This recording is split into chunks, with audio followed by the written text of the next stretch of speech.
Hello. Good evening. We're going to go ahead and get started. We are expecting more folks, so we will welcome them gently as they arrive. But Lisa, if you don't mind dimming the music and turning off the slides, that would be great. All right. Well, good evening, everyone. Thank you so much for coming out and sharing your Thursday evening with us. We're delighted to have you here. My name's Laura. I work here at the Seattle Public Library on our social services team. And on behalf of our team, our small team, and then the library as a whole, thank you for being here. Welcome to SPL. Welcome. Before we begin, I just want to acknowledge that here at the Central Library, we are on the traditional lands of the first people of Seattle, the Duwamish people, past, present, and future. And wherever you are on Indigenous land. So I hope you'll join me in honoring with gratitude the land itself and those who've stewarded this land for generations. We also want to thank the Seattle Public Library Foundation and the Gary and Connie Kunis Foundation for sponsoring the event. Thanks to our media sponsor, Seattle Times. Extra special thanks to our book-selling partner, Third Place Books. They have copies of Josephine's latest book here tonight. And having read all of Josephine's books, I can say confidently that they are well worth the investment. Thanks also to our friends Caroline and Joe at Real Change for being here tonight and for all the work that you all do giving voice to those experiencing homelessness. So we invite you to visit their table afterwards and learn about their work. So the title of tonight's event is Cruel and Ineffective, a conversation about the increased criminalization of homelessness in our city, state, and country. That title says a lot, and there is indeed a lot to say about this. You may remember last year's Supreme Court decision in Johnson versus Grants Pass, which allows cities to fine, ticket, or arrest people for sleeping outside, even when there is no shelter available. Indeed, the correct response. Over the past year, since that decision has gone into effect, we've seen cities start to change the way that they approach homelessness and the treatment of those that are living outside. And then even more recently, President Trump, before deploying the National Guard to Washington, D.C., cited as his reasoning the, quote, overtaking of the city by violent gangs and bloodthirsty criminals, roving mobs of wild youth, drugged out maniacs, and homeless people. And this is all happening while the number of unhoused people across the country, as well as here in our city, continues to grow, a trend that I imagine will only continue to increase given the recent and impending cuts to services across many sectors of government. So the question that brings us here tonight is, where do we go from here? Are there more compassionate and effective ways to address homelessness? Spoiler alert, there are. So thankfully, we have three folks here tonight who I think are uniquely positioned to speak about these challenges and how we can shift to a more humane and effective way of addressing homelessness here in the city and across the U.S. So first, we have Josephine Ensign, who is a professor emeritus at the University of Washington, where she teaches health policy, public health, and health humanities despite being retired. As mentioned, she is the author of many books, including Soul Stories, Catching Homelessness, Skid Road, and most recently, Way Home. And if teaching and writing didn't keep her busy enough, Josephine has also worked as a family nurse practitioner for the last 40 years, providing primary health care to homeless adolescents, adults, and families. Next, we have Derek Bellegarde, who is an enrolled member of the Confederate Tribes of Siletz Indians of Oregon and Chippewa Cree from Rocky Boy, Montana. He is executive director of the Chief Seattle Club, which in my humble opinion is the gold standard of community care and human services in Seattle. Chief Seattle Club's work attends to the physical and spiritual health and well-being of American Indian and Alaska Native folks. They do this through housing, legal and health services, job training, and community building. Derek also serves on the board of several other homelessness services and housing organizations. He completed his undergraduate degree in public affairs, graduating magna cum laude, and went on to complete his master's in public administration, both at Seattle U. Speaking of Seattle U, last but not least, we welcome Sarah Rankin, professor at the SU School of Law and a national expert on legal and policy issues relating to homelessness.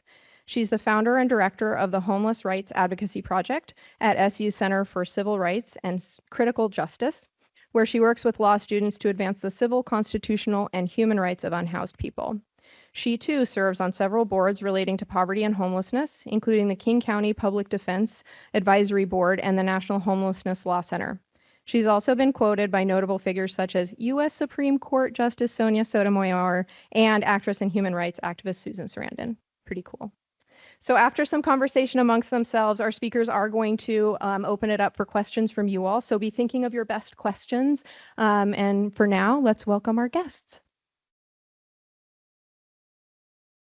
Thank you, everybody, for coming out tonight. Some of you might have signed up for our first one that was going to be in May. There was a conflict. So if you ended up coming tonight, thank you. Unfortunately, it's even more of a pertinent, important, and timely topic conversation, both locally, here in Seattle, statewide, and also nationally, than it even was in May.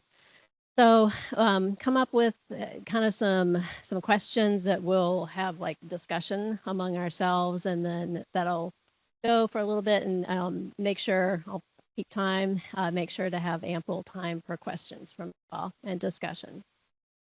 Okay, so Sarah and Derek, first one is just to make sure everybody's kind of on the same page, right? Because there are all sorts of terms, just to make sure.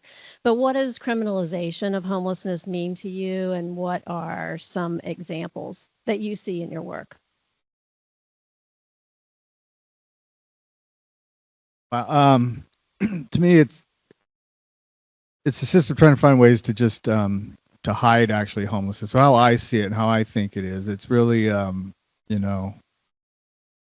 the public image of homelessness they're trying to eradicate, right? So it's really just trying to, how do we figure out how to get them out of public spaces? How do we get them out of the eye of the public? So they create these things really just to pacify citizens, I think, and business owners, politicians, electeds, those type of things. Really, but it's really just, it's cold, it's mean, it's horrible. I see it happen all the time with our people. From no smoking in city parks to those type of things, all the way to no camping out in public. And as Native Americans that we serve at Chief Seattle Club, it's really even more harmful to our people who are constantly traumatized throughout hundreds of centuries. Intergenerational trauma that we pass on to it's to be told in your own city or your own land that you can't be here, you don't belong here, kick rocks, get out, and to a system that's denied you and taken away all your chances of any kind of thriving and upward mobility of any kind, then be told that you're not even allowed in there. So it's just really damaging. As in the legal field, the way that we would define criminalization would be any laws and policies that prohibit or severely restrict your ability to survive in public. And so laws that punish you for engaging in necessary life-sustaining activities like sitting, standing, sleeping, eating, peeing, asking for help, protecting yourself from the elements. Every single one of us in this room has done one or more of those things today. And if we stopped doing those things for any significant period of time, we would die. And so the way that the law operates when it criminalizes unhoused folks is to punish them for existing, for surviving in public space, even when they lack a reasonable alternative because they don't have a safe and legal place to sleep. So that's the way that I would think about it from a legal standpoint, is just that really punitive web of laws that will ensnare everyone at some point if you're living unsheltered. Right, and for us, I mean, city level laws, the different municipalities within King County, some have criminalized homelessness for a lot longer and worse than Seattle, but that's kind of changed, but also, statewide and nationally as well. And just kind of going off of that, because I come from a nursing and public health perspective, so I would add to that, it is wanting to basically erase people who we don't want to somehow see in our daily lives. It makes us uncomfortable to see people who are having different kinds of things in terms of survival. And also, like, one of the things I go through with my nursing students is to be aware when you're going around the city, even in public transportation, light rail, public bus stations, etc., what we call hostile architecture. And that, to me, it's not making it against the law to sit, but it is purposefully penalizing people who are trying to maybe lie down on a bench. The worst ones that I've noticed are in the International District light rail station. They kind of had these really nasty, almost pointed dividers on the metal places where you can sit down. Of course, a lot of other light rail stations don't even have a place to sit down. And rocks, and even some places have spikes as well, in terms of like discouraging camping and things like that. So that, to me, that diminishes all of us, right? I mean, I'm getting some mobility issues as I get older. All of us could have like a fall or something like that. And so it makes it less accessible and less welcoming and less of a community supportive place to have all of this kind of hostile architecture in place. So that's what I mean, it's expanding on the criminalization as well as, even getting into hate crimes, which are increasing. I think it's really super important for us to know, and robust studies have consistently shown this, that laws that criminalize homelessness are directly linked with increase in violence against people who are perceived to be homeless. The city of Seattle, I think since the early 2000s, you can correct me, but we do have a hate law on the books, at least, for people who are perceived to be homeless. And so it's against the law. You can be penalized if you destroy people's belongings or you harass them or The city does that on a regular basis. Exactly. The city does this, as Real Change in your latest issue has talked about, of taking people's belongings and not giving them back. So thanks. So this goes into why do you think that we're seeing this rise in the criminalization of homelessness, and what kinds of groups, I guess we can just call out groups, right? It's a public library, groups that are pushing for criminalization and groups that are resisting that you see in your work, or you do.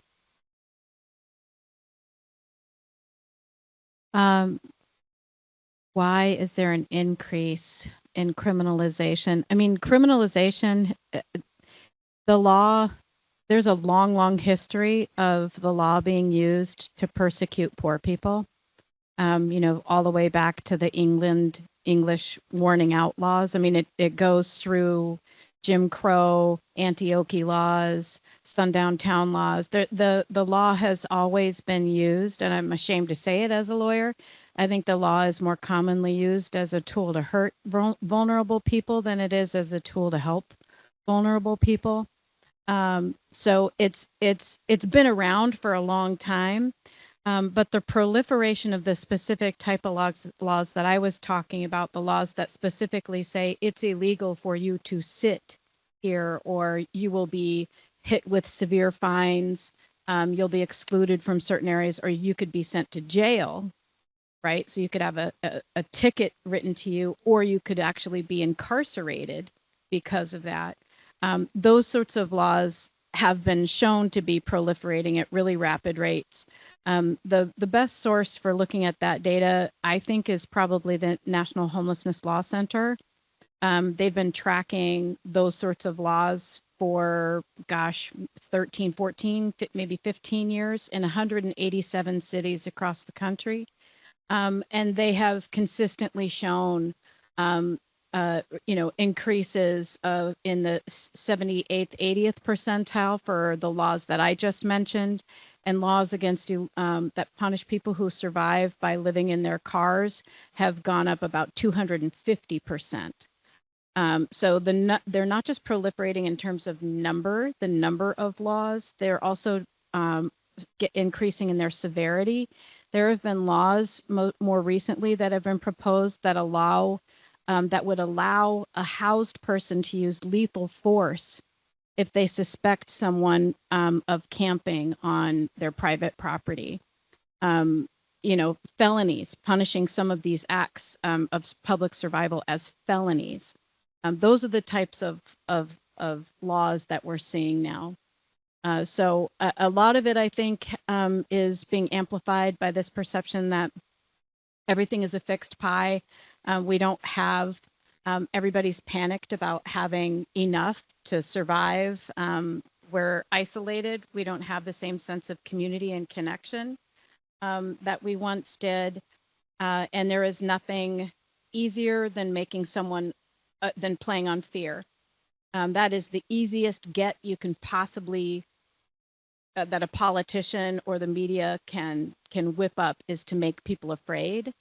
And I think that shortcut is, we're sort of addicted to that shortcut, right? When we could be slowing, it's really hard to get people to slow down and meet people and form connection and be vulnerable with one another, to see humanity and community in one another, and to take the time to learn about what works, right? All of that stuff it's much harder to do that than it is just to make people afraid of each other. Yeah, and what about you, Derek? What's causing the increase in criminalization of homeless? I was at this luncheon today. It was a great luncheon. I won't say where, but there was a keynote speaker talking about how human kindness or kindness has increased since the pandemic, and I was, I think, and I from my vantage point, it didn't feel that way. I think it's the opposite, but I think the point of the talk though was about people keep stuff, which was very inspiring and very great. But yeah, it wasn't my what I see. I see a lot of things, as numbers of homelessness go up, there's more of, like you said, politicians are trying to solve it, trying to show they're solving it.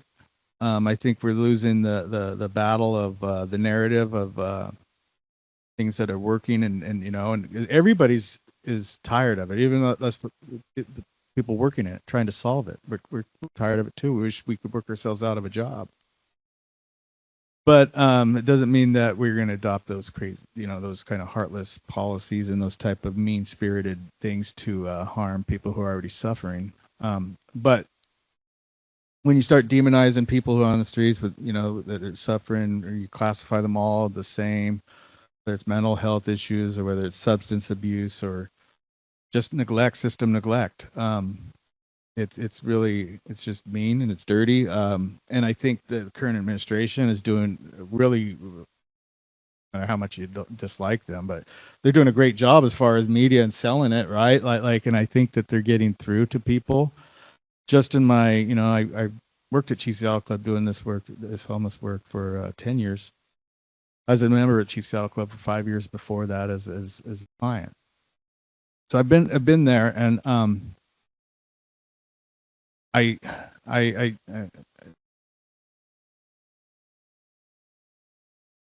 know that it's hard what we do, but I'm sorry, I lost my train of thought. I started thinking about my time as a member, and it kind of took me back to some other place. But yeah. Anyways, like 10 years ago, I was talking about was I've met so many people and known so many people in the field, people in the industry, in the sector, and people not.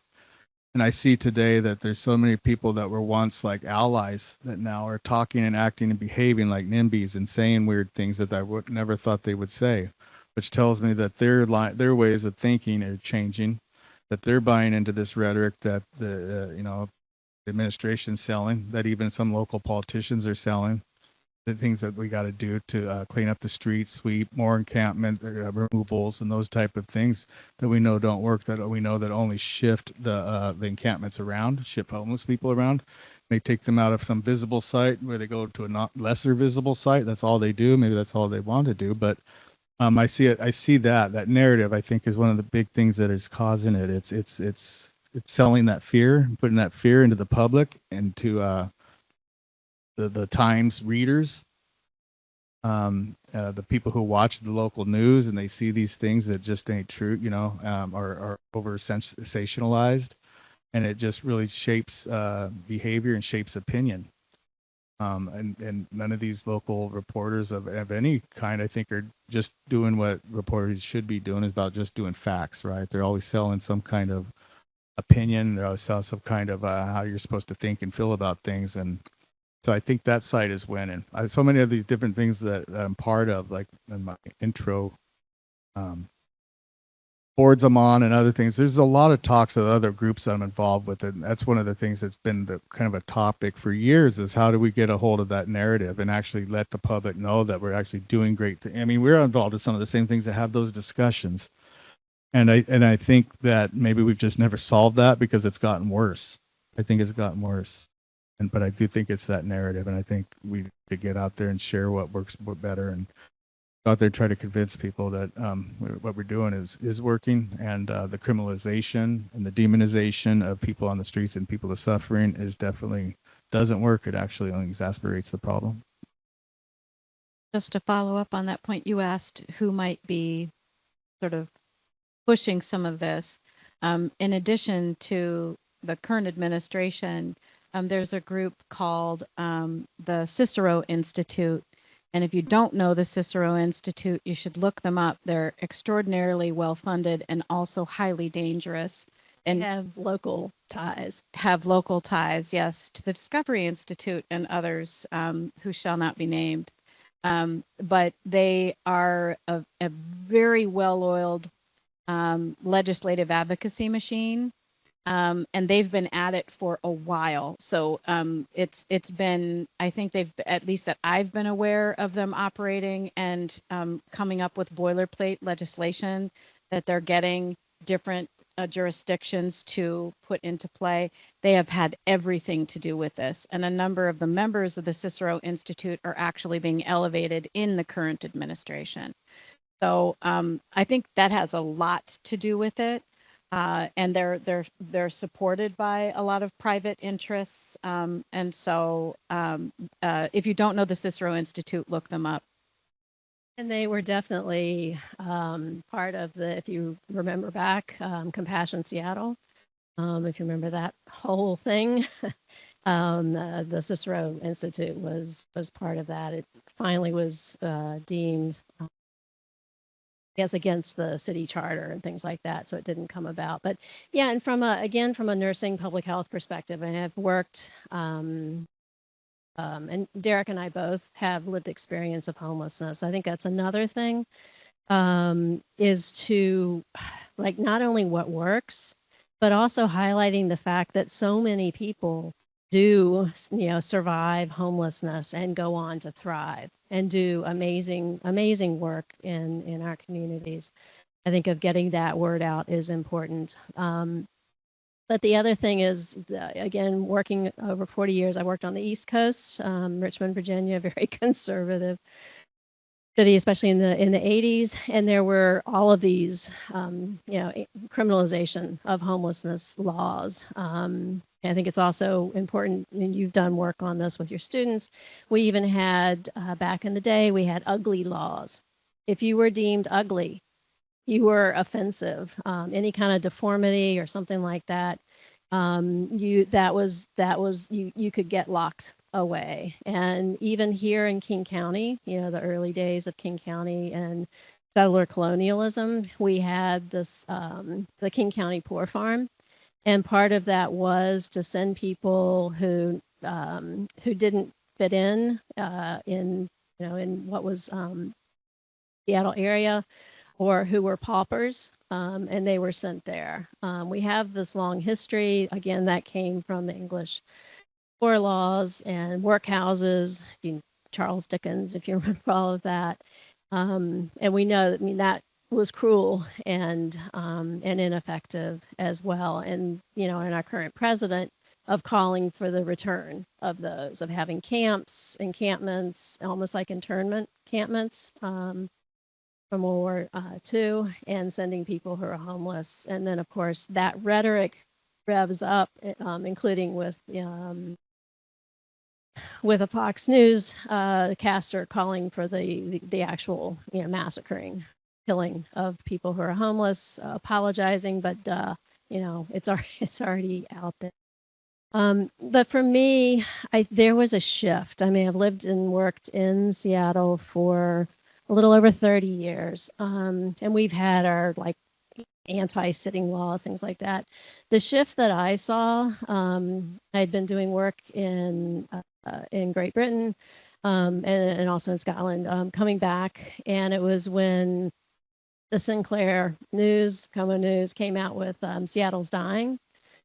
And that I started getting similar to what you had, people who had been allies who were contacting me and saying, there are things here that are true. We need to do something about it. And then also, like what you pointed out during the pandemic, there was so much more visible homelessness, right? I mean, wherever you were living, because the communal shelters had to close because of the spread of COVID, didn't have enough other kinds of shelter. And so a lot of homeowners, business owners were really pushing back against visible homelessness. All right, so another one, and this one I think is important to go over. I mean, some of them are obvious, but what are some of the negative ramifications? We've talked about how it's not effective, but what are the negative ramifications that you see in your work about criminalization laws, including like the encampment sweeps? Well, for those of you who don't know, Chief Seattle Club, we really address the many needs of the urban native community, and chronic homelessness is our niche. Do a lot of different social services, homelessness and shelters. The last few years we've got into. So one of the things that we've had over the years since colonization is just one traumatic event after another, bad government policies. We're talking about the genocide, to the land steal, to the stealing of our children, boarding schools, all those things. And it's created something that we talk about: unresolved grief, unresolved trauma. And communities don't have the resources they need to actually process, to get through, to get over, to make sense, to deal and to close that chapter of that trauma. So everything gets compounded, one thing after another. In our community, it's been that way since colonization. We haven't had a chance to heal. It's one of the reasons why our disparity rates are high in a lot of areas, because we distrust a lot of services that are out there, a lot of government systems, and a lot of hands that say they're going to help, because all throughout the decades we've had people that just put out the hand only to push us down further. So good intentions, right, but never came through. So these things that happen, the criminalization, it's like, I don't want to say like we've normalized all the mistreating we've had since the colonization time, but it's one of those things that it puts more divide in our community, and I'm sure it's through everybody, because all the people that are chronically homeless have severe traumatic issues that are you can't be chronically homeless and be on the streets without some unresolved trauma that you got to deal with, right? Like it's a given. So everybody's suffering from this. So, but when you do that criminalization, it just actually adds and compounds more barriers between getting them the services they need. Doing the social work on the ground, from the outreach all the way, getting them into housing, whether it's shelter or permanent supportive housing or market rate housing for that matter, whatever. It starts with relationships. It starts with building trust. It starts with working with people and building that friendship. And if you're out there criminalizing it and the system is out there just disrupting their lives every chance they get, sweeping them, taking their belongings, throwing them in the trash, basically, all those things, it's going to decrease that chance of getting them into the services they need. So that's what we see. Yeah, and Sarah, what about you? Or what do you hear about through your work? I think belonging is a fundamental human need. if you were to take everything else away, that the thing that people cling to most, that harms people the most, is a sense um, of not belonging, of being rejected or not being seen, or yeah, being alienated, all of that. I don't know if you guys have ever learned about Maslow's hierarchy of needs. And I'm seeing a lot of people, yeah, and it's interesting because no matter where I'm talking to folks, it can be like a group of business students, medical students, um, unhoused folks. Everybody's heard of it. It doesn't matter the discipline or the background or experience that you've had. And it's remarkable because it affected all those different disciplines, and the way that the world is supposed to see things means that fundamental, very first, most basic level of need includes things like a sense of belonging and shelter. And you can't get to those higher successive levels of reaching your own sense of true potential if you don't have those basic physiological needs met. And so to me, I agree with Derek. I think the biggest harm is a spiritual and human one, not recognizing other human beings as human beings. That's a tremendous, it just we can't dwell there on that harm long enough because it's so profound. But there are other harms. A lot of folks don't necessarily understand that when you run people through the engine of criminalization, it actually results, those tickets, can morph into criminal charges. And if you've ever had a criminal charge, you should know that it is a very difficult thing to escape. Even a misdemeanor charge can make you ineligible for all sorts of options that would otherwise possibly be there to help lift you out of a bad circumstance. And so it's like the circumstances that you put someone, it's like removing someone from a car that they're living in. We literally do this to people. We take their car away that they're sleeping in and we impound it. And where they used to have some level of shelter in their vehicle, now they have none. How is that a better outcome for anyone? So, all of that, I'll say one more harm, because this is the only one that people who are not already sort of amenable to the conversation will think about. There's giant financial harm to the community overall. First of all, there's psychological harm to the whole community because we're inflicting trauma on people and creating human suffering. But aside from that, when people are not provided with housing and the services that they want, then we're pulling them through some of the most expensive levers that any city can possibly operate: law enforcement, first responders, emergency rooms, jails, courtrooms. I mean, there is nothing, those things are the most expensive things we have as a city. And yet we're willing to run people through that engine multiple times and just watch them get worse and worse and weaker and more vulnerable. And then we complain about the cost that it would take to house someone. And so whenever somebody asks you, well, what would it cost to house someone? I always say, well, compared to what? Compared to what? Because what we're doing right now by not doing anything, we're actually, it's actually having a greater financial cost than it would to end that person's homelessness by providing them with housing and support. Yeah, so and just to build off what both of you said, because yes, I mean, the belonging is huge. I oftentimes have people ask me, general citizens, whatever that is, right?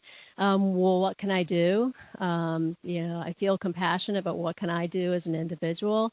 One of the most important things is not to ignore people. Like if you're on the streets and somebody asks you for something, it doesn't mean you have to stop everything and, take on a whole day to help that out, but at least to acknowledge the person. The worst thing for humans across the board is to be ignored, not seen, not heard. And we know that, the effects on even small children or babies. So to remember that. Again, from a public health perspective, adding on to all of that, I work with clients all the time, patients, guests, who might have a medical appointment. They have that as part of their belongings, like in their car, where they're living.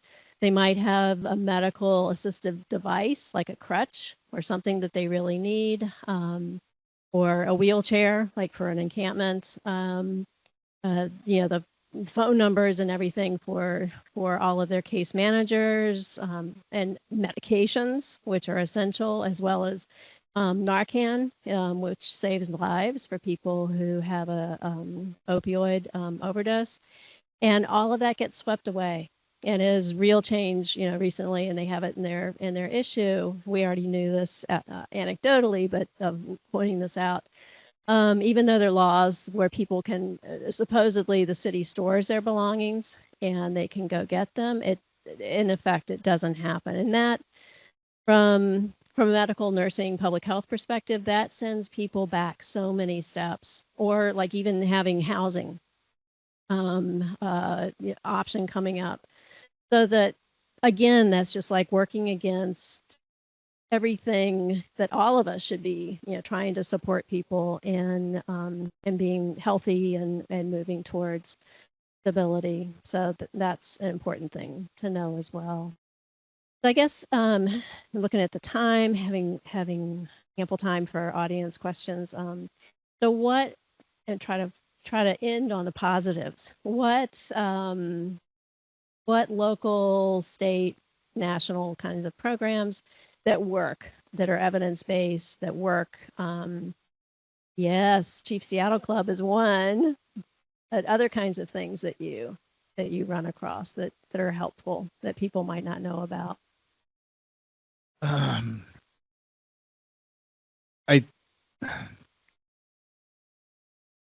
Sometimes I got to be careful because you try to stick together in this industry of you don't want to rock it too much. But one of the things that we know that really works really well in the Chief Seattle Club model, and what we do and what I've seen throughout other places that do similar things, and I used to be not a big fan of, but it's the tiny house village concept. It has shown that it is such an important piece of the solution.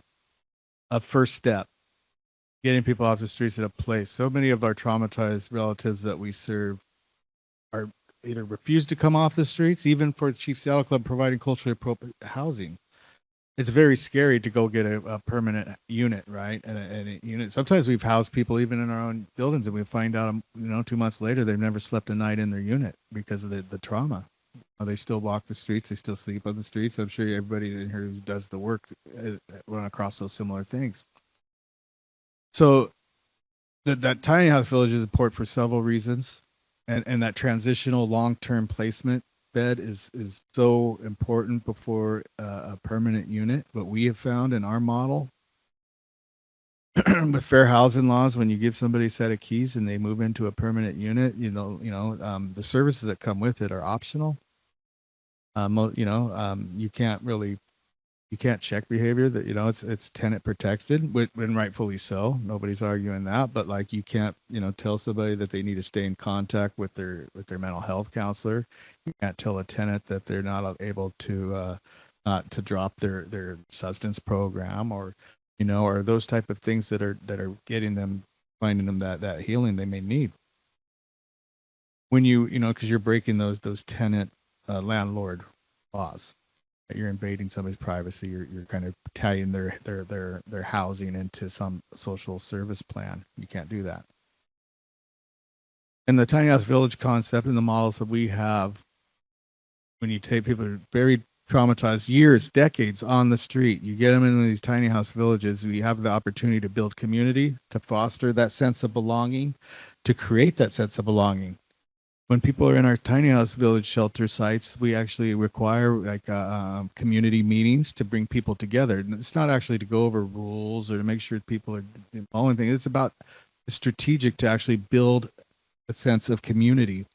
So people, when they do get a permanent unit, they take those skills with them, and they take those connections with them. And so anyways, that's one of the biggest things that I think that the model and the housing first, and we believe in housing first principles as well, right? Who wouldn't, as long as you're keeping those type of things, solutions in that window box. But I do think that it's one thing that's kind of been forgotten about, where people are only thinking about PSH, but we do need that other level. That means permanent supportive housing. Yeah, permanent supportive housing. Basically, it's housing apartments with these management on site, lights. Thank you. And Sarah, because I know you have helped start some of the ones that work. If you can mention, especially locally, what things are working. Oh gosh. Whenever somebody asks me what works, my instinct is always to say I'm the wrong person to ask. I think any appropriate approach centers people with lived experience of homelessness, because they're the experts and they can tell us what works. So I think that's the fundamental problem, is too often people ask me, and that we really need to be asking people what it is you need. And to that end, I just want to give a little shout out to our social worker sister over here, who is at the library and in multiple other branches. Like, the work that you do is God's work. Just really amazing. So being able to sort of see people and find out what they individually need, I think, is the ultimate answer. If you're interested in learning more about other solutions that other communities, including Seattle, have used, one of the things that I really like that Seattle does, which is not housing related, is diversion. So making sure that we're not dragging people into the criminal justice, it's actually not the justice system, criminal legal system, through diversion. And so programs like LEAD are doing some promising work at trying to make sure that you're not sending people into jail, but you're trying to figure out some helpful way to divert them. That's one way to blunt the negative impact that the law has. That is, LEAD program is a national model that's come out of Seattle. But if you're interested in learning about different sorts of approaches that all sorts of communities are working on, I would Google community solutions. Community Solutions has a lot of different examples of communities across the country that have all used a lot of the same approaches that the Chief Seattle Club uses so successfully in different ways. Any program that is centering the humanity and the dignity of individuals is more likely to be successful. And you can look at that also by virtue if you look up the work that's being done with respect to veterans. While every other area of homelessness across the country has gone up, we can see consistent declines in terms of veterans' homelessness. And that's because it is one subpopulation of people experiencing homelessness where there has been a concentrated effort to be less punitive. Even though plenty of veterans get caught up in criminalization also, they do a slightly better job of doing the sorts of programs that Chief Seattle Club is so often engaged in. So you can look at what's happening with respect to veterans homelessness. You can Google community solutions and study some of the different models in different countries and states and cities that they've highlighted. And the last suggestion I would have is to Google the Benioff Institute. The Benioff Institute is run out of the University of San Francisco's medical school, and they have a ton of research. And one of my favorite reports that they've put out is one on how to successfully resolve encampments in non-punitive ways. And it was written with a lot of members of the unhoused community. And that's one of the reasons why I particularly like that report, is because it was drafted with significant input from people who are immediately affected. Yeah, and I would add to that the other one, especially if you're interested in kind of healthcare issues, the National Healthcare for the Homeless Clinicians Network is amazing. Resources for people experiencing homelessness, service providers, et cetera. And they also have like a white paper report on how to alternatives to encampment sweeps. And that's freely available. The other thing I would just point out, yes, veteran homelessness, one of our few success stories. And the other part of it that research is showing is it's also because of our VA healthcare. Not perfect, but it is the closest to like an actual functioning healthcare system that we have in our country, and and they work in conjunction. Even locally, we have ones that are doing housing as well as healthcare through the VA. So that's successful. And one last thing, because I've worked with a lot of homeless youth, Washington State is a model, is a success story for reducing youth, like teen and young adult homelessness across the state. And that's because they worked with young people, with schools, with parents, with local communities like Yakima, with tribes, to support like good enough families, or to get young people something that they need, like money to help to fix a car, because if you live in rural areas, you know, you have to have transportation to get all of that. And that's again because of a concerted effort in Washington State. The problem is sustaining all of these with funding, which is a problem right now. But I will hold off. Where are our librarians? There they are. We're ready. We're going to take your questions in the form of questions. Yes. Who wants? We're going to dive in. Please raise your hand if you're wanting to ask questions. Hi, thank you for taking part in the conversation today. I have a question. I guess it's kind of loaded because it's related to insurance. And I'm just curious if y'all have any feedback about how communities, how cities, how can we start facilitating continuity of care that isn't solely based off of insurance? Because I feel like there's so many hands that have to check a box that kind of lead astray or isn't really necessarily a solution. And then if someone falls off or didn't renew their insurance benefit, like so many things get pulled out that it's just I don't get it. Healthcare medical and care. continuity of care, because I feel like there's so many things that are like, oh, if you're struggling, like apply for this, and then you'll get this, and then you'll get that, Right. and then you'll get this. And so it's like, you know, how can we shift from an insurance model? I guess, and it's a loaded question, but I'm just curious. Yeah, For no, y'all. that's my that's my thing. That's my area.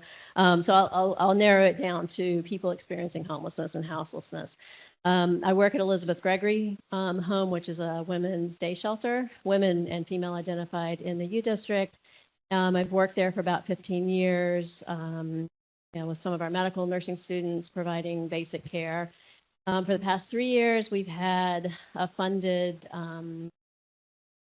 health navigator, Hannah, who I work with directly, and having a really good health navigator who's kind of like the glue. Like if we're seeing somebody and they're not sure about the insurance things, or they don't like their provider, you know, they weren't nice to them the last time they went, she can help with, you know, kind of problem solving all of that. She can actually go with people to their appointments, can go with them if it's a emergency or an urgent issue. So I think of finding funding for more people like that we don't think of traditionally as like the doctors, the nurses, whatever, medical social workers, who are so important and also know the populations that they're working with, and a lot of times have the lived experience of that as well. I think of shifting money towards supporting programs like that, health navigators. And the other ones, I would just do a shout out to our community health centers, CMAR, and also, you know, Country Doc, Carolyn Downs, Roots now, because they're federally hopefully it's still out. That's one of the cliffs, the funding cliffs, but it's a federal and local funded place, and it's for everybody. It's not just for people experiencing homelessness, but as part of that, they have to have people from the local communities or patients that are on their board of directors, and they have to have comprehensive services. They have to have in-house dental, they have to have in-house substance use and mental health, and as well as the traditional kinds of doctors and nurses.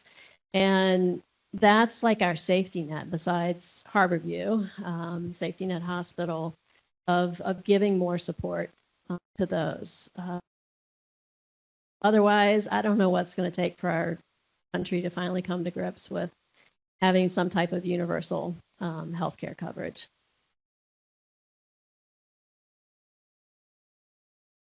With a local election coming up fairly soon, I'm wondering if you have any suggestions for local politicians who you see as having support for the best practices you've talked about. Well, I'll go on the line since I'm retired from the University of Washington. And my husband's here. Thank you, sweetie. And we have debates about this, but I personally, I did not vote for Harrell in the last election. The whole rhetoric and the whole leading up to that, it was all about sweeping away homelessness, of cleaning up our communities, of just listening to that rhetoric, or how he was using words. He's made good on that. I think is like the most encampment and vehicle residency sweeps of any of our recent mayors. I think that Katie Wilson, has better support and at least is thinking differently about that. The other problem one is our city attorney general. And again, this I think was backlash because of Chaz Chop and what went on with the pandemic. But we have Ann Davison, who is very conservative and Republican, and she brought back, for instance, the soda and soap laws. They stay out of drug areas, and which includes kind of part of University of Washington, the U District, and stay out of areas of prostitution. And those, I already see people who are affected by those who can't get to service providers or medical providers. There's supposed to be a loophole for that, but it doesn't really work. So, and I'm forgetting her name. Who's the one running against her? Who is? Yeah. I honestly don't. My answer to that question was I don't like any of the politicians, because what I find is when they get elected, they shift because now they've got a broader base of constituents than the ones who elected them. And I don't mean to sound so negative about it, but I would agree that it's a matter of who's less bad, in that process. So I'm fairly jaded about the whole thing. The person who's running against her, who I personally like in terms of the rhetoric, wanting to bring back, for instance, community court, is Erica Evans. So, yeah. Did that answer your question? You have something? Yeah, well, I think like what we're talking about, because they do shift. You see it all the time, right? And you'll see it from, I think you have one really great ally in office, and they'll turn around and they'll be voting or create some piece of paper that's totally opposite of what they're working with you about and talking about. But again, I think it's about like that narrative though, because I don't think it's them personally changing their own. They're just kind of following the constituency, right? And with the pressures they're getting. So I think it's the public. I think it's the education piece that we need to get out there and share with the public, the general public, that make sure they don't fall for that rhetoric about housing first doesn't work. Getting people off the street. Everybody deserves. It feels like they're bringing back, like, and you put the deserving poor and undeserving poor, right? Like need to get out there and combat that and that rhetoric, and actually make sure that more people are educated and understand, so that there's more phone calls berating those electeds when they start thinking about veering off on bad policy. Yeah, I think if the idea is vote for the less bad person, but that doesn't end it. It's about holding their feet to the fire to make sure that they're not continuing to perpetrate harm once they're in office, because you do see those shifts in how people behave and what they do. Yeah, and part of that, I think, also is finding community within that. I mean, there are some really great advocacy groups locally. I mean, Real Change is an advocacy group. There are interfaith groups. If you're in a faith-based community that's really interested in trying to hold politicians' little toes to the fire. I know there's a really active one in Ballard, and it has people with lived experience who are like leaders of that as well. To find out about some of these groups where, near where you work, go to school, have a faith-based community or live, and try to find out what they're doing, so that you're not having to do this alone. You're working across different things. Thank you so much for sharing your experiences and perspectives. I was kind of curious about a theme I've seen a lot in terms of rhetoric around homelessness, which is the intersection with homelessness and disability, because I think that's tied a lot to public health care and systems. So I was wondering if you could maybe share a little bit about how disability comes up in the work that you've done. I can say, I mean, we see a lot of different kinds of disabilities, including like long COVID now, or other kinds of this physical or mental disabilities, and of trying to work with what resources are available for people, trying to have better access to. I mean, just today at Elizabeth Gregory Home, it's in a church in the U District. But as part of their renovation of the church, they're putting in a ramp finally, because we do have people in wheelchairs, walkers, et cetera. We're seeing a lot more newly homeless older women, for first-time homeless.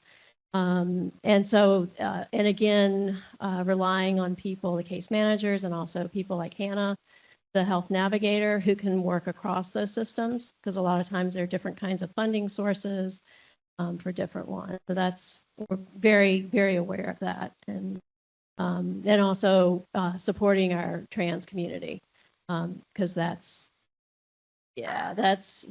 huge. I mean, there's legitimate fear, even here in Seattle, with the people that we work with. Yeah.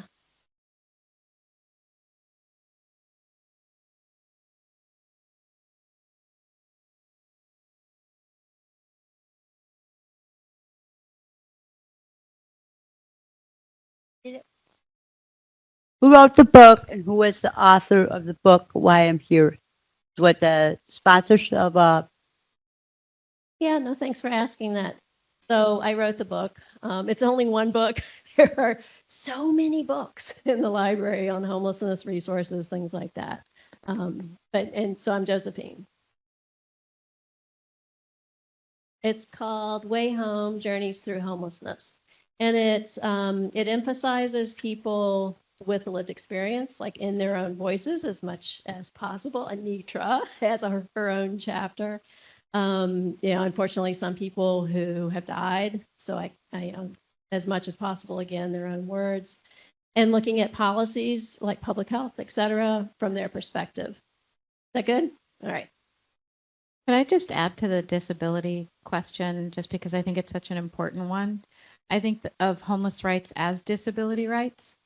So if you look at Disability Rights Washington, that's another resource you can Google. They have a ton of information about the intersection between homelessness and disability. And part of that goes back to Derek's point that once you've experienced homelessness, just the process of experiencing being unhoused can create and either exacerbate existing health issues or disability issues, or it can create new ones. And so it's a really tight link. And while we're there, since you mentioned trans folks, I think it's just important to just out that homelessness is disproportionately made up of folks who are already marginalized because of systemic discrimination and oppression. So there are people of color are disproportionately represented, indigenous people, people with disabilities, single female headed families, LGBTQIA folks, immigrants, all of these different groups that are so vulnerable to systemic violence are disproportionately represented in poor and homeless populations, and that's not an accident, right? What that tells us is it's an expression of how systemic and structural this violence is. Let's add on to that. So maybe to touch back also on the previous question at some point about models. So one of the things that works at Chief Seattle Club, we have the benefit because we're a Native organization that we actually get to, we're actually trying to solve the housing disparities and stuff in our community. So that's one of the things that benefits us to we actually doing it. We're leading the way and leading the effort. All the groups you talked about, whether it's LGBTQ, right, or refugee, or all of the different marginalized groups. So often I'll hear in this rhetoric that we're talking about, I keep talking about tonight, is that there's all these services. Sometimes I get asked too, like, what about all these people that are denying all these services? And that's from what I've seen, 99% of it, it's because there's no culturally appropriate services, right? It's not just for Native culturally appropriate service. If there's no place for a person to feel safe or feel like they have a sense of belonging or that there is an actual space for them, they feel more unsafe going into a shelter space than they do outside. So to me, it's like a no-brainer. But I think that's one of the most important things is actually be able to provide those things, right? We should be providing more culturally appropriate spaces for all of those things if we're really trying to solve it. And if we're trying to get there as quickly as we have to. And providing people with choice. That's huge because you have limited kinds of resources. You don't get choices. So having a choice, because I was poo-pooing little tiny house villages. Especially during the pandemic, and working in tiny house villages that are really working as communities. I've changed my mind. So it's one piece of the puzzle, right? It's not solving homelessness, but it's one positive piece of the puzzle. I always say that we need like a toolbox full of tools rather than, just this one fits all thing, right? And I would shout out Real Change again. Has an amazing resource guide. What is it called? The Emerald City Resource Guide. Yeah, holding it up there. Got one. And it's updated every year. We use it all the time at the clinic where I work with the women's shelter. And it's also available online. And so if you're like just a concerned, citizen kind of a person, you're not necessarily experiencing, and it's not exclusively for people who are houseless, but it has an amazing kind of range of services, and they keep it up to date, phone numbers, contacts, things like that. And again, it's online as well. Hello. So this is kind of relating to you, and I saw a headline that the federal government wants to sell off some of our national forests that generations ago the American citizenry bought to set aside for generations to come. Now, if we increase the size of the reservations, I know that Mr. Kennedy was just out with the Nez Perce, I believe, working on the salmon run, right? Now, if we increase the size of the reservations, would they be able to share with the homeless here and the refugees? Would that address an issue? You talk about Native reservation, right? Isn't that the agreement we had with the Native people here? Yeah, that's something I can't. I mean, that's It's a lot, right? Tribal sovereignty, and that'd be like each tribe to kind of be on. I have so much to say that I would love to talk to any of you about. Honestly, I could talk for days. This is my fourth homelessness since 1989. I walked out of my house on New Year's Eve.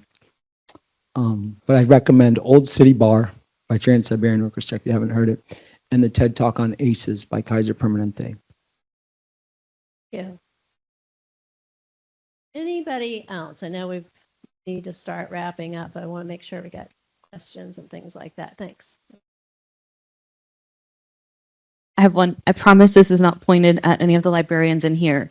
But as somebody who works in a library in a very different geocultural area, what role do you see libraries currently playing in dealing with homelessness? And what role do you think they should be playing in dealing with homelessness? Yes, I can talk about this. I actually had a research project before the Trump administration got rid of National Endowment for Humanities funding on this. Libraries, the best of what libraries do is creating that community, that sense of community and belonging, as well as having equal or equitable access to all sorts of types of resources for people across whatever spectrum. Having access to books that reflect yourself.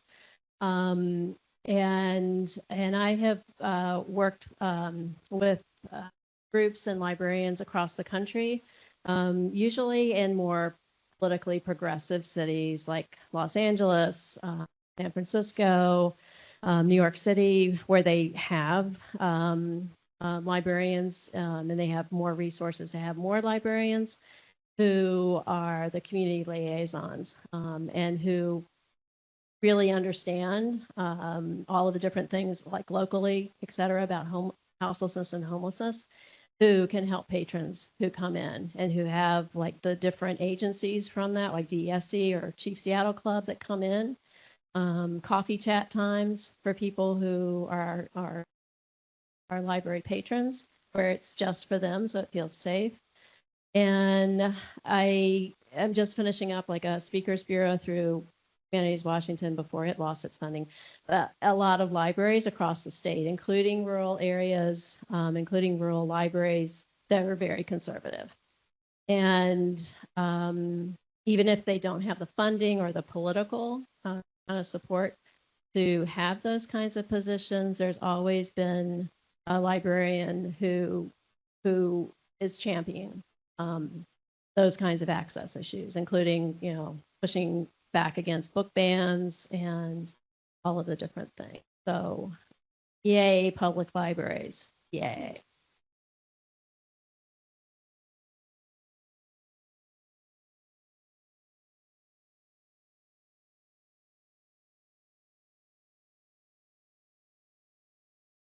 That's right. Yeah.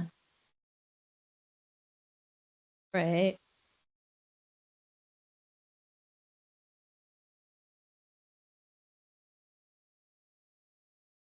Right.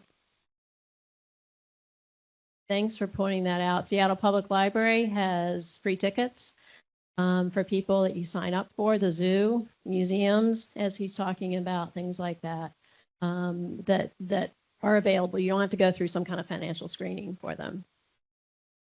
Hi, yeah, thanks for being here. I think there are so many things that we're doing that are making great progress, these tiny home villages, but it's hard sometimes not to feel like we're just slapping more and more and more band-aids onto this growing wound, especially when something like a pandemic can come along and just blow all of that progress out of the water.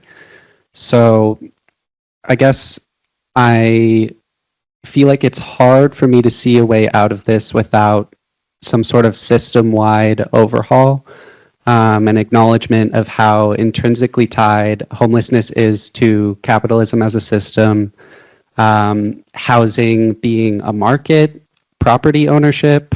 And I guess my question here is kind of your thoughts on that, but also that I sometimes see a depoliticization of homelessness solutions and framing things as common sense, like regardless of how we feel about politics, regardless where you land on things, we can all get behind this, which I think in some ways negatively moves away from recognizing capitalism as a core driver.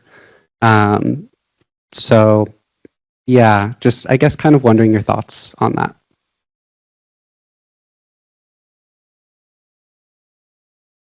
Amen. Yeah, I mean, homelessness is complex.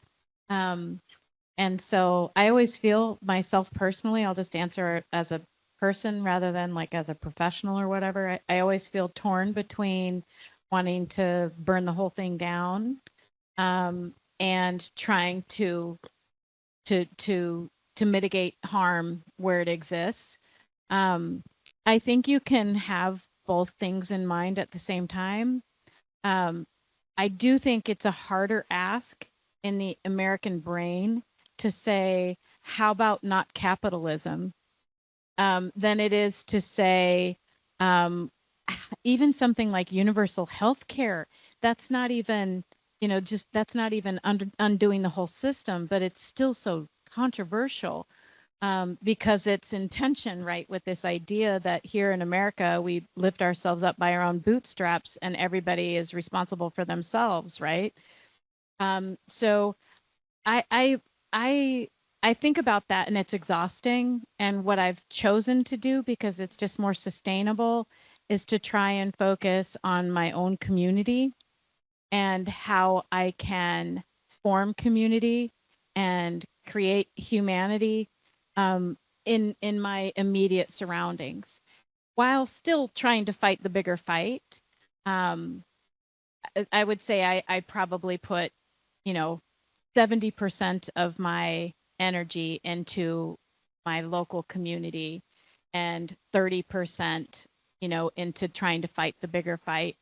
And it can wax and wane depending on how I'm feeling. But I'm 56. It's a burnout to try to, live through the changing of the system from what it currently is. So just to say to you as a young person who has clearly thought a lot about this stuff, I'm not saying don't give up on the systemic fight, but to make sure that you can sustain yourself. My personal survival technique has been to try to figure out how to create the world that I want in the circles immediately around me. I would agree with that.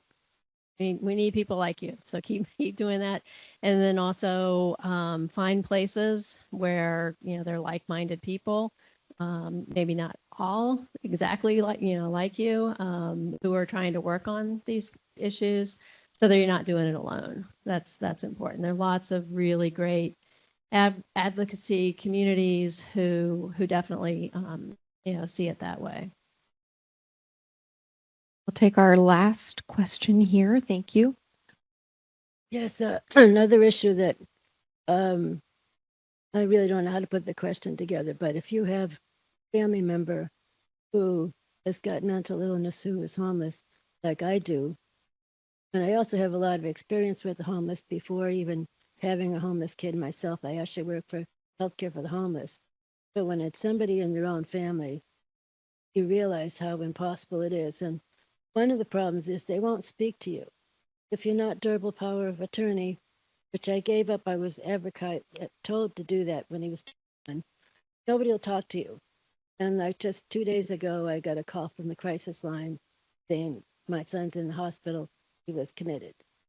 And he's at Harborview. Well, I know from like 20 other times it's happened, if I call Harborview, they don't know where he is, and so on and so forth. And he's there.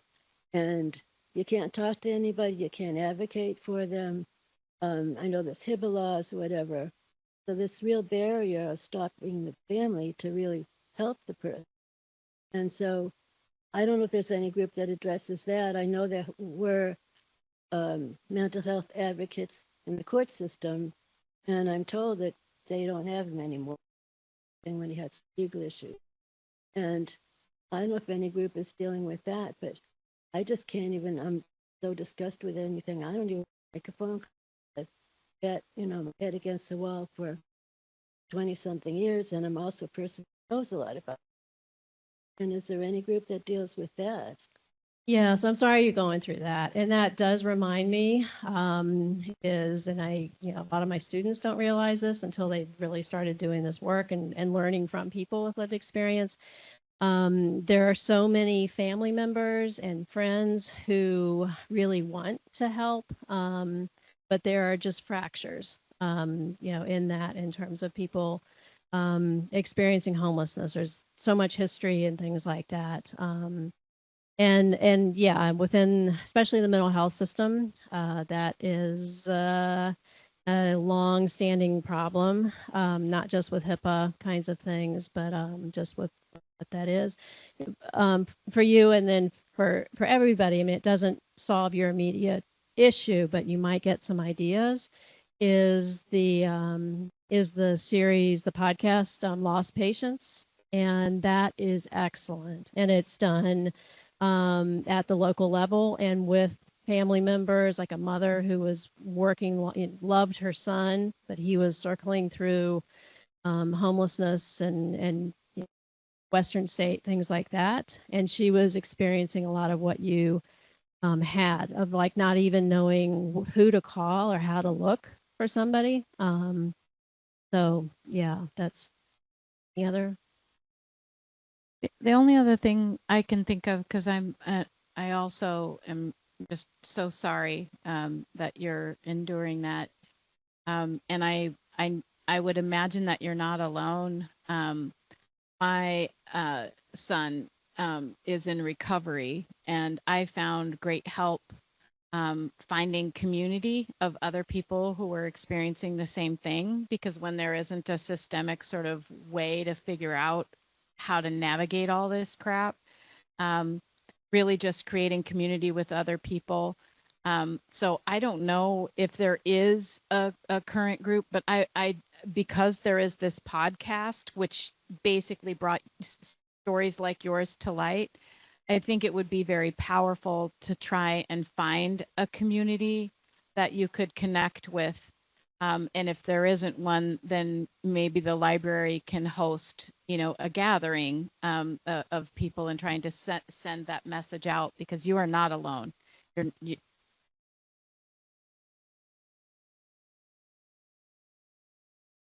was the worst off, and one other horror story after each other, and it's good to like talk about it, and sometimes the story's so ridiculous that I laugh about it, but it doesn't really solve the issue. And so it's just sort of like, well, your son worse off than mine, let's hear the horror stories, which it still doesn't help with, there's been suggestions like the legal advocate, but there isn't any anymore. So people will say, I went through that, I did that. I mean, Yeah, there is, and the librarians could help with this NAMI, right? You want to speak to that? National Alliance on Mental Illness. That might be the organization that your support group is through, actually, but they do have family support groups for folks who are struggling with family members and, reconciliation, reunification. Yeah. But you're right. I think that it's not that you haven't found the solution. It's probably that solution is not out there. And you all have brought to light so many of those holes and gaps. And I guess if I can offer a parting thought, it's that it will take all of us pitching together in the ways that we can, in the communities that we can, to find small steps forward out of this crisis and into something better. So thank you all for giving us that good inspiration. Thank you all for attending tonight.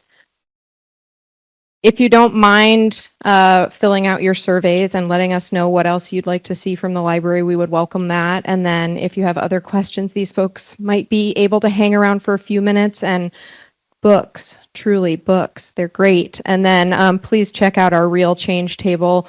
The aforementioned Emerald City Guide is there, along with a lot of other goodies, including the issue of Real Change hot off the presses. Thank you so much. And also, my books are in the library. Not, but yeah, support Third Place.